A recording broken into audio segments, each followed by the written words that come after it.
Tarsal Tunnel Release. Introduction.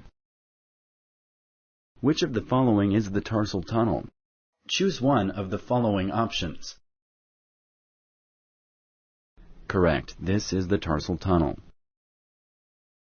Which of the following is the posterior tibial nerve? Choose one of the following options. Correct. The nerve goes from the leg to the foot under the ligament. The most common cause of tarsal tunnel syndrome is the thickening of the ligament above the posterior tibial nerve. Select true or false. Correct. The thickening of the ligament is the most common cause of tarsal tunnel syndrome. The aim of the operation is to cut the nerve itself. Select true or false. Correct. The aim of the operation is to take the pressure off the nerve by cutting the thickened ligament. The nerve is not cut. Are infections very common after tarsal tunnel release?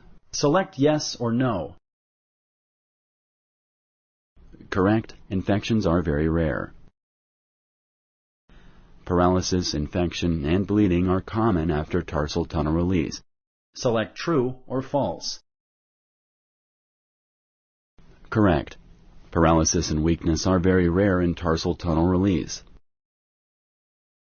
This operation is usually very successful in improving the symptoms. Select true or false. Correct. Even though the operation is usually very successful, sometimes it may not help the symptoms, especially if the nerve has already been permanently damaged by the compression. Thank you for using Explain.